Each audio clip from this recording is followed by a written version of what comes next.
Ok, bienvenue à la session numéro 10 de notre série, et celle-ci s'appelle L'homme nouveau. Comme je l'ai dit dans la session précédente, nous allons maintenant examiner l'application de la grâce de Dieu qui nous a été donnée en Christ dans notre vie quotidienne. Paul exhorte les Éphésiens à marcher digne de l'appel auquel vous êtes appelés. Vous remarquerez que j'ai souligné ce mot « digne ». Parce qu'il a dit la même chose lorsqu'il a écrit aux Philippiens. Il a dit que votre conduite soit digne de l'évangile du Christ. Bon, ce mot « digne » signifie en fait marcher d'une manière qui est appropriée. C'est le sens du mot. En fait, lorsque vous regardez ce mot dans les autres écrits de l'époque, vous verrez qu'il est souvent employé en relation avec le fait de porter le bon type de tenue pour la bonne occasion. Si j'étais invité à un mariage et que je portais un débardeur, un short et des tongs, ce serait inapproprié. Pour tout vous dire, ma femme ne me laisserait pas passer le seuil de la porte, habillée comme cela pour un mariage parce que c'est déshonorant pour le couple qui se marie et que c'est inapproprié. C'est le sens du mot, c'est s'habiller en rapport avec qui vous êtes maintenant. Nous sommes les fils de Dieu en Christ. Nous sommes la lumière du monde. Nous sommes les enfants de Dieu et ce qu'il dit donc, c'est que nous devons nous habiller en conséquence de manière appropriée pour que nous représentions qui nous sommes par la façon dont nous marchons. Bon, vous vous souvenez que Jésus ressuscita Lazare d'entre les morts. La Bible dit qu'il sortit les mains et les pieds liés à cause des vêtements funéraires dans lesquels il était enveloppé. Et donc, je suppose qu'il n'aurait pas pu marcher quand on y réfléchit parce qu'il était enveloppé comme une momie. Et Jésus a dit, sors de la tombe. Et il a dû sauter comme ça et dire probablement, je ne peux pas marcher, je ne peux pas marcher. Et quelqu'un aurait dit, c'est parce que vous êtes trop empêtré en vous-même. Mais qu'a dit Jésus? Il a dit d'enlever les bandages et de le libérer. Enlevez-lui ses vêtements et libérez-le. Maintenant, quand nous sommes sauvés, c'est un fait que nous apportons souvent des bagages dans la nouvelle vie, n'est-ce pas? Certaines des choses qui concernent notre ancien comportement ne s'en vont pas comme ça. C'est pourquoi Paul a dû écrire aux Corinthiens au sujet de certains de leurs comportements immoraux qu'ils pratiquaient encore, qu'ils avaient apportés dans la nouvelle vie, et c'est une chose progressive. Nous appelons cela le processus de sanctification. Comme certains l'appellent, mais au fond, c'est le fait d'être changé pour ressembler de plus en plus à Jésus. Il y a donc une application pratique de la grâce de Dieu dans notre vie quotidienne. Mais comment fait-on ça? Comment pouvons-nous aborder cela? Et je pense qu'il y a beaucoup de malentendus. C'est probablement l'un des domaines de la vie chrétienne qui est le plus mal compris et le plus mal enseigné. Voici quelques exemples de ce que je suis en train de dire. Il y a certaines personnes qui enseignent en fait la déficience en ce qui concerne notre conduite. Par exemple, nous disons que quelqu'un soit aux prises avec le problème de la colère, d'accord? Bon, quelqu'un pourrait prêcher un sermon à ce sujet, que nous ne devrions pas perdre notre sang-froid avec les gens, que nous devrions nous contrôler et être calmes et ainsi de suite. Quelqu'un se sent donc condamné dans son cœur parce que c'est quelque chose avec lequel je me bats. Mais alors, ce que le prédicateur pourrait dire, c'est « Bon, si vous avez ce problème, approchez-vous et nous allons prier pour vous. » Et ce pourrait être l'un des termes dont nous avons parlé dans la session précédente, que cette personne se sente maintenant déficiente, qu'elle ait besoin qu'on lui donne quelque chose pour qu'elle puisse faire face à ce problème. Il leur impose donc les mains pour qu'ils puissent recevoir quelque chose qui lui permette de faire face à ce problème de colère. C'est une déformation complète de la vie chrétienne parce que tout ce dont nous avons besoin pour la vie et la piété nous a été donné. Pierre dit ça, sa puissance divine nous a donné tout ce qui contribue à la vie et à la piété. Vous savez, quand un bébé naît, quand il sort de l'hôpital, ce bébé a tout ce dont il a besoin pour devenir adulte, n'est-ce pas? Parce que la croissance n'est qu'une expansion de la vie que nous possédons déjà. Le bébé ne sera pas ramené à l'hôpital pour qu'on lui insère d'autres organes plus tard dans sa vie ou qu'on lui attache des membres plus grands. Ce n'est pas ainsi que ça fonctionne. Il n'y a rien de plus naturel que la croissance. La croissance n'est qu'une expansion de la vie que nous possédons déjà, n'est-ce pas? Et pourtant, quand nous arrivons à la vie spirituelle, nous pouvons facilement avoir cette impression de carence. Nous manquons de ce dont nous avons besoin et nous devons donc nous adresser aux gens pour obtenir des compléments, des renforcements afin de faire face à nos problèmes au cours de notre vie. C'est donc une chose non biblique. Et puis, bien sûr, certaines personnes enseignent le légalisme, c'est-à-dire que la sainteté s'obtient en s'acharnant ou qu'elle est fabriquée par nos œuvres. Les gens disent « lutter pour la sainteté ». Et nous en arrivons à cette idée dont j'ai parlé, la modification du comportement. D'une certaine façon, les gens pensent que nous pouvons entraîner la chair à se comporter correctement. Avec beaucoup de travail, beaucoup d'efforts, la chair peut être réformée. Non, ce n'est pas possible. Paul a dit, dans ma chair, il n'y a rien de bon. La chair que j'ai maintenant est la chair que j'avais quand j'ai été sauvé. Ce n'est pas mieux. Elle n'a pas grandi d'1 centimètre parce qu'elle ne peut pas. C'est ce que j'étais quand j'étais un incroyant. C'est un comportement appris, c'est moi détaché de Dieu. Dieu a une autre façon pour moi de grandir et c'est par l'esprit, pas en réformant ma chair. Et puis bien sûr, il y en a qui enseignent la passivité. La passivité signifie que vous ne faites rien. Ils disent lâchez prise et laissez Dieu. Et souvent ce sont les gens qui enseignent la grâce, qui enseignent en fait cette façon d'aborder vos problèmes. Oh, vous n'êtes pas obligé de faire quoi que ce soit, car toute allusion à l'obligation de faire quelque chose ou de se comporter de quelque façon que ce soit, toute exhortation à se comporter d'une certaine façon ou toute instruction sur la façon de marcher sont considérées comme du légalisme. Pourtant, si l'exhortation ou l'instruction sont légalistes, alors Paul était le plus grand légaliste. Parce que ses épîtres, dans leur seconde moitié, sont pleines d'instructions sur la façon dont nous devrions vivre. Arrêtez de faire cela, ne vous mettez pas en colère maintenant. Arrêtez de voler. Si vous aviez l'habitude de voler, ne volez plus. Maris, aimez vos femmes. Femmes, soumettez-vous à vos maris. Les enfants, obéissez à vos parents, et ainsi de suite, et ainsi de suite. Beaucoup d'instructions sur la façon de vivre. Je pense donc qu'il s'agit d'une erreur très subtile, parce qu'en fait, cela prive les gens de leur pouvoir. Les gens ont besoin d'être exhortés à être qui ils sont. Sinon, Christ a fait ce merveilleux travail en eux, mais il n'y a pas d'application dans leur vie et ils sont donc privés de pouvoir pour vivre la vie chrétienne, si vous comprenez ce que je suis en train de dire ici.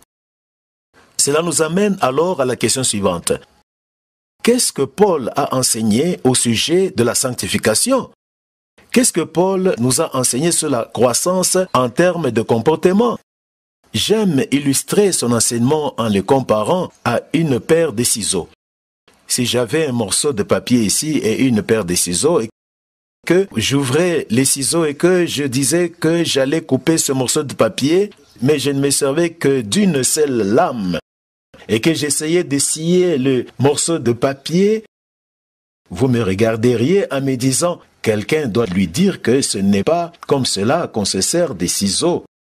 Il y a en fait 2 lames, et lorsque les 2 lames se referment l'une sur l'autre, c'est comme cela qu'elles coupent. Non, en fait, il y a 2 lames, et lorsque les 2 lames se referment l'une sur l'autre, c'est comme cela qu'elles coupent, non? Bon, quand vous regardez l'enseignement de Paul, il y avait 2 lames à son enseignement. La première lame était la doctrine, et nous avons passé beaucoup de temps dans ce séminaire à examiner la doctrine de Paul, son enseignement. Alors, rappelons-nous en quoi cela consiste. Tout d'abord, il s'agit principalement de ce que Christ a fait pour nous. Il nous a rendus justes. Nous sommes justes parce que nous sommes en lui. Il nous a rendus complets. Il nous a sanctifiés. Il a fait de nous des fils de Dieu. Et ainsi de suite. Et ces choses concernent notre identité que nous avons en Christ parce que nous avons été baptisés dans sa mort, son enterrement et sa résurrection. Nous avons cessé d'être ce que nous étions. Nous sommes maintenant une nouvelle création. D'accord? Nous n'allons pas revenir là-dessus, mais c'est ce que nous avons examiné au cours des dernières séances. Mais bien sûr, dans cette section doctrinale, cela inclut aussi ce qu'il nous a donné. Bon, c'est important. Dieu n'a pas seulement fait quelque chose pour nous, il nous a donné quelque chose. Il nous a donné la vie. Il nous a donné lui-même. Tout ce dont nous avons besoin pour la vie et la piété vit réellement en nous. Pourquoi est-ce important? Eh bien, parce que chaque fois que nous voyons une exhortation, qui est ce à quoi nous allons venir ensuite, chaque fois que nous voyons une exhortation dans les Écritures, nous devons nous rappeler que ce que Dieu nous demande de faire, il nous l'a déjà donné. Ce qu'il nous demande, il nous l'a donné. D'accord? Nous examinerons cela dans la deuxième séance, mais il est important de le comprendre.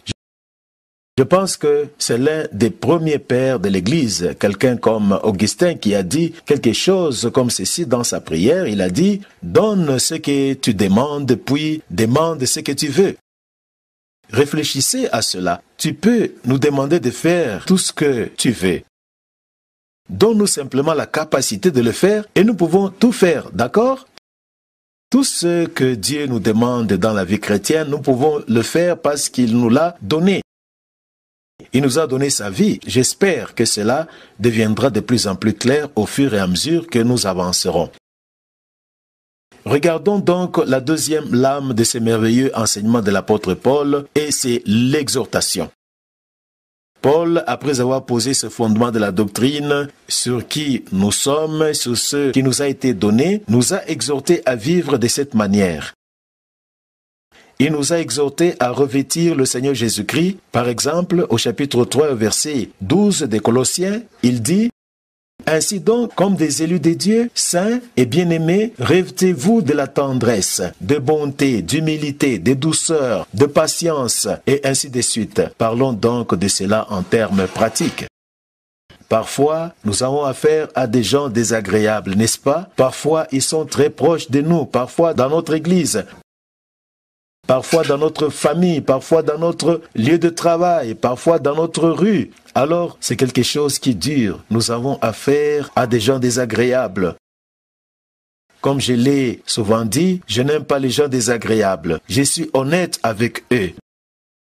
Je ne peux pas aimer les gens désagréables. Il y a des fois où je n'aime même pas les gens charmants. Je m'aime bien, c'est tout. Je n'ai aucun problème à m'aimer. Mais sérieusement, dans ma chair, il n'y a rien de bon. Qui est-ce que je trompe? Je ne peux pas aimer les gens désagréables. Je m'énerve contre eux. Ils m'agacent. Je mentirais si je disais que je peux les aimer. Je ne peux pas. Mais voici la question. Jésus aime-t-il les gens désagréables? Mais oui, il les aime. Il m'aimait, n'est-ce pas? Quand j'étais son ennemi, Christ est mort pour moi. L'homme n'a pas de plus grand amour que celui-ci. Il nous aimait quand nous lui brandissions le poing à la figure. Bon, Jésus vit-il en moi? Oui, bien sûr. Ainsi donc, comme Paul le dit, la vie que je vis maintenant dans la chair, je la vis par la foi dans le Fils de Dieu. Ce n'est pas mon amour pour celui qui est désagréable, c'est son amour qui vit à travers moi. Il nous a donné sa vie. C'est ce que je suis en train de dire. Tout ce que Dieu nous a demandé, il nous l'a donné. Vous parlez à Marianne de certains des problèmes que nous avons eus dans notre mariage. Au début, l'un des plus gros problèmes était mon impatience. Je suis une personne impatiente.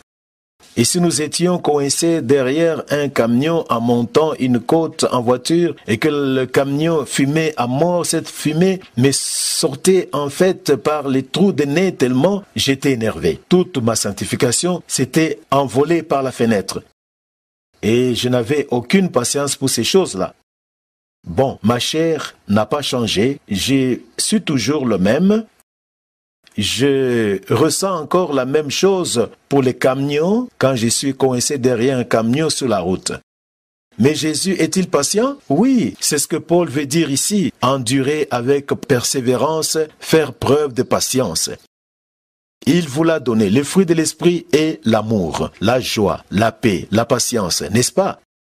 C'est l'extériorisation de la vie qui nous habite. Cette nouvelle vie qu'il nous a donnée. C'est donc ce que Paul nous exhorte à faire dans ses épîtres. c'est de revêtir cette nouvelle vie. Voici maintenant quelques versets qui sont souvent mal cités. Quand vous commencez à parler de la grâce de Dieu et que les gens veulent vous remettre rapidement dans les œuvres, vous connaissez ce genre de personnes, ils pensent que vous allez faire n'importe quoi si vous commencez à parler de la... Ils citent ce verset, « Travaillez à votre propre salut avec peur et tremblement ». Ils disent, regardez, nous devons travailler à notre salut, nous devons y travailler. Tout d'abord, Paul n'a pas dit travailler dessus, n'est-ce pas?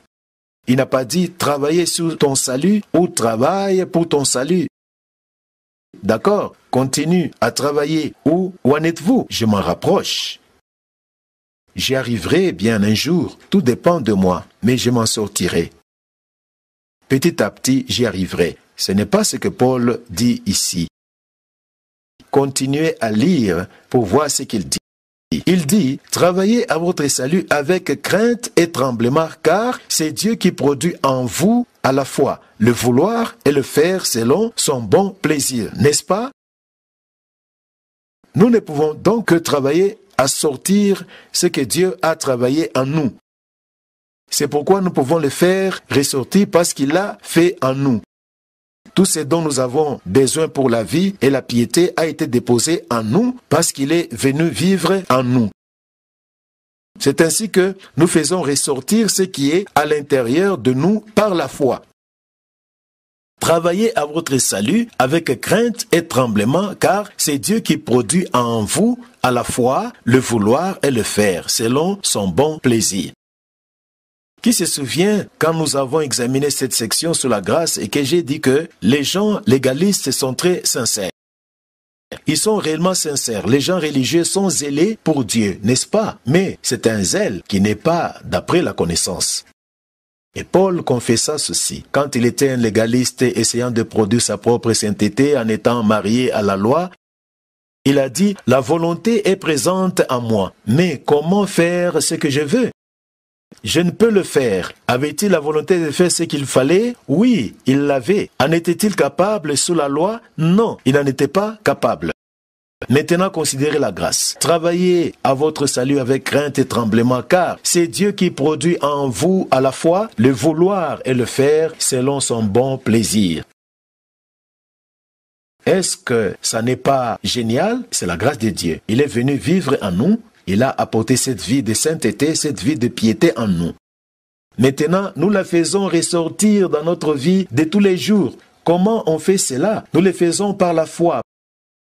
Paul dit, comme je viens de le citer précédemment, si je vis maintenant dans la chair, je vis dans la foi au Fils de Dieu qui m'a aimé et qui s'est livré lui-même pour moi. Le juste vivra par la foi. Bon, au fur et à mesure que nous revêtons le Seigneur Jésus-Christ, nous ne prenons pas soin de la chair.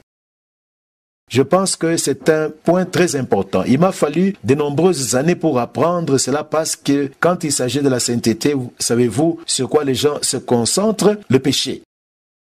Et ce sur quoi vous vous concentrez, vous lui donnez de la force, n'est-ce pas? Nous passons donc tout notre temps à nous concentrer sur les choses qui ne nous plaisent pas dans notre vie. Et à essayer de les battre, à essayer de les gérer, à essayer de les surmonter. Mais c'est comme aller au gym, faire de l'exercice. Vous devenez plus fort dans les exercices que vous pratiquez, n'est-ce pas? Plus vous vous concentrez sur quelque chose, plus vous lui donnez de force. Nous l'avons vu, c'est le principe de la loi. Le péché était mort jusqu'à ce que la loi vienne, et puis quand la loi a continué à mettre l'accent sur « tu ne devrais pas faire ceci, tu ne devrais pas faire ceci, tu ne devrais pas faire cela, tu ne devrais pas faire ceci », nous nous sommes retrouvés à le faire de plus en plus parce que la force du péché est la loi, d'accord? Or, Paul dit ceci, « Revêtez-vous du Seigneur Jésus-Christ. » Et n'ayez pas soin de la chair pour en satisfaire les convoitises. Que veut-il dire par là? Cela signifie, si nous sommes complètement immergés dans la vie qu'il nous a donnée, il n'y aura pas de place pour que la chair opère et domine dans notre vie. Nous essayerons d'en parler plus longuement dans ce qui suit. Revêtez-vous du Seigneur Jésus-Christ. soyez vraiment excités à propos de cette nouvelle vie que nous avons en Christ. Soyez si excités à ce sujet et si concentrés sur cela que cela évincera la vie de la chair. Continuons notre lecture. Une des choses que Paul dit quand il nous dit de supprimer quelque chose, c'est qu'il y a toujours quelque chose à remettre à la place. Il y a toujours autre chose avec lequel se revêtir. Jetons un coup d'œil à quelques exemples de cela. Dans Éphésiens chapitre 4, si vous avez vos Bibles, nous nous y tournerons et nous regarderons 3 ou 4 exemples de cela. Éphésiens chapitre 4 et verset 22. Bon, dans le verset 22, il dit « Eu égard à votre vie passée, que le vieil homme qui se corrompt par les convoitises trompeuses se renouvelle dans l'esprit de votre intelligence et revête l'homme nouveau qui a été créé selon Dieu dans la justice et la sainteté que produit la vérité. » Vous voyez, nous ne pouvons pas supprimer quelque chose sans le remplacer. Votre vie a été remplie d'un certain type de comportement, de certaines habitudes, de certaines façons de réagir à des situations, à des crises, etc. Maintenant, si vous voulez supprimer cela, vous ne pouvez pas vivre dans un vide. L'adage dit que la nature a horreur du vide et qu'il faut donc le combler. Vous souvenez-vous de la parabole que Jésus a racontée au sujet de l'homme qui a été libéré du démon? Le démon est sorti de chez lui, mais si cet endroit est juste nettoyé et laissé vide, que va-t-il se passer? Ce démon va ramener avec lui 7 copains et la fin sera pire que le début. D'accord? Vous devez remplir la maison. Nous ne pouvons pas juste être sauvés et puis rien d'autre. Nous devons être remplis de Jésus. C'est comme faire du vélo. On ne peut pas simplement monter sur le vélo et ne pas bouger. Je dis souvent, il n'y a qu'une seule façon d'être chrétien et c'est d'être un vrai chrétien. Comprenez que c'est ce que vous êtes maintenant. C'est ma vie, je vais donc être le meilleur chrétien par la grâce de Dieu. Je vais vivre cette vie au maximum. C'est la vie que je vis maintenant, n'est-ce pas? Paul nous donne donc quelques exemples. Il dit, renoncez donc au mensonge et que chacun de vous parle selon la vérité à son prochain, car nous sommes membres les uns des autres. Donc, si dans le passé vous étiez quelqu'un de trompeur, une personne qui mentait, eh bien, ne pensez pas seulement, je ne dois pas faire ça maintenant, je ne dois pas faire ça. Vous pouvez être obsédé par l'idée d'essayer de vous débarrasser de cette habitude. Mais non, soyez excités à l'idée de dire la vérité. Vous avez de merveilleuses vérités qui changeront la vie des gens. Remplissez votre vie de vérités qui libéreront les captifs. Pouvez-vous voir ça? Verset 26. Si vous vous mettez en colère, ne péchez pas, que le soleil ne se couche pas sur votre colère. Qu'est-ce que ça veut dire? Eh bien, si vous êtes en colère à propos de quelque chose et que quelqu'un vous dit « Ne soyez pas en colère », que dois-je faire? Je suis en colère à propos de quelque chose. Mais que dois-je faire? Il est dit au verset 15, « Dites la vérité dans l'amour ». Ce n'est donc pas que nous n'abordons pas les problèmes, mais nous les faisons dans l'amour. Nous attendons donc de nous calmer et d'approcher quelqu'un d'une manière conciliante et d'essayer de nous réconcilier avec lui en disant que ces choses me concernent. Ce que vous faites, votre comportement m'affecte réellement, cela affecte notre relation et je vais vous en parler. Et ainsi, dites la vérité dans l'amour. N'essayez pas seulement d'étouffer votre colère parce que vous ne l'avez pas gérée. La colère s'exprime de différentes façons. Parfois, c'est explosif. D'accord? On laisse tout sortir. Mais parfois, c'est intériorisé et cela nous rend malades. Nous ne l'avons donc pas maîtrisé, simplement en n'étant pas en colère contre cette personne. La Bible dit, dites-leur la vérité dans l'amour. Continuons, verset 28. Que celui qui volait ne vole plus, mais qu'il travaille en faisant de ses mains ce qui est bien, afin d'avoir quelque chose à donner à celui qui est dans le besoin. Quelle transformation! Avant d'être chrétien, j'ai volé d'autres personnes, dit-il, mais maintenant, regardez ce que Dieu a fait. Je travaille de mes propres mains, je réponds à mes propres besoins et je suis simplement pris par la joie de donner à cette mission, à cette personne dans le besoin parce que la nature de Dieu est en moi. Il n'y a plus de bonheur à donner qu'à recevoir. Verset 29. Qu'aucune parole mauvaise ne sorte de votre bouche. Alors, qu'est-ce qu'on fait? On se tait? Non. Mais dites ce qui est bon et nécessaire à l'édification, afin qu'elle donne la grâce à ceux qui l'écoutent. Vous savez, j'avais l'habitude de rabaisser les gens, de dire du mal sur eux, de les calomnier, de faire des ragots à leur sujet. Mais maintenant, je fais qu'ils se développent en leur parlant. J'encourage les gens et nous ne pouvons donc pas vivre dans ce vide. Nous remplaçons l'ancien par le nouveau. Mais nous ne nous concentrons pas sur l'ancien. Ce n'est pas la bonne façon de procéder. Concentrez-vous sur le nouveau. Ok? Passons à autre chose. C'est un verset qui m'a vraiment fallu beaucoup de temps à comprendre. Notre but n'est pas de nous comporter selon la chair, mais de marcher dans l'esprit. Regardez ceci, je dis donc, marchez selon l'esprit et vous n'accomplirez pas les désirs de la chair. Vous savez comment je lisais ça? N'accomplissez pas les désirs de la chair.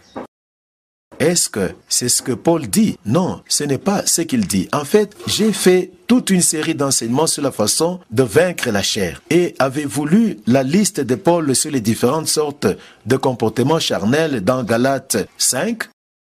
Je ne sais pas combien il y en a, environ 12, 14, 18 ou quelque chose comme ça. Et j'ai fait une série, semaine après semaine, semaine après semaine, la luxure de la chair et adultère. Un sermon entier sur l'adultère.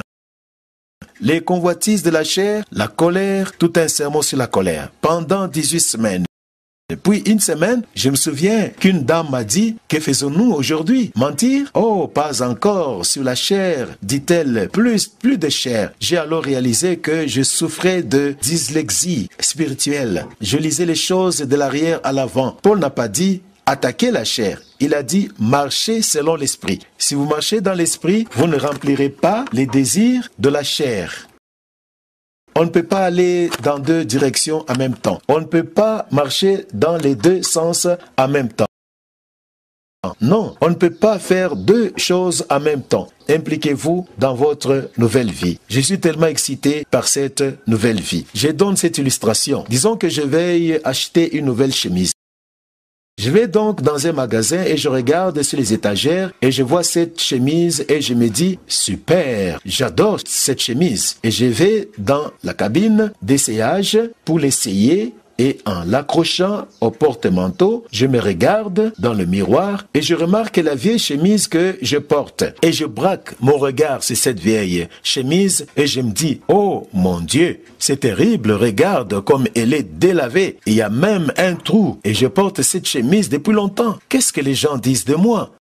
Quand je pense que je porte cette vieille chemise, je suis si gêné. Oh, regardez ça, c'est terrible. Oh mon Dieu, quel embarras maintenant. Je me demande qui m'a vu. Je me demande qui en parle. Est-ce que je fais ça? Non, je ne pense même pas à la vieille chemise. Je l'enlève et je ne pense qu'à mettre la nouvelle, n'est-ce pas? Après l'avoir mise, je me regarde dans le miroir et je me dis qu'elle est belle, super. Vrai ou non? Je suis séduit par cette nouvelle chemise. Et c'est comme ça. Dans la vie chrétienne, marchez dans l'esprit. Vous allez vous débarrasser de la vieille chemise juste en mettant la nouvelle. On ne peut pas mettre la nouvelle sur l'ancienne. Vous l'enlevez sans même y penser. Est-ce que c'est vrai? Parce que vous êtes en train de penser à la nouvelle. Et juste pour regarder rapidement un des versets que nous avons étudié dans une session précédente, Paul dit ceci, « Ne livrez pas vos membres, ce sont les membres de votre corps, au péché comme des instruments d'injustice, mais présentez-vous à Dieu comme étant vivants des morts que vous étiez et offrez à Dieu vos membres comme des instruments de justice. Vous ne pouvez pas utiliser les instruments de votre corps, les membres de votre corps pour le péché et la justice en même temps. Je ne peux pas utiliser ces lèvres pour calomnier quelqu'un et prêcher en même temps.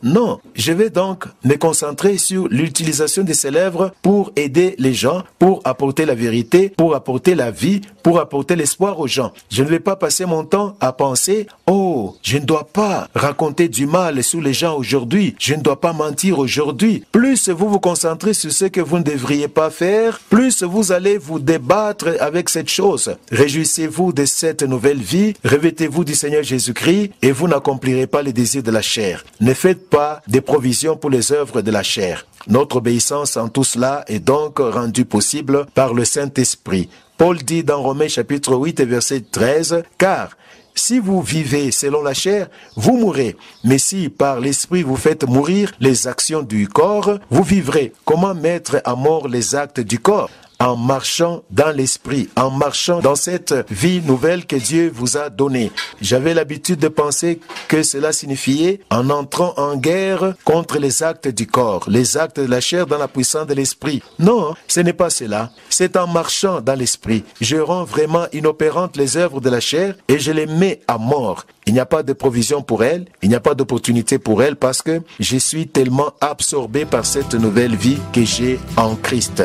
Amen. Amen. Amen.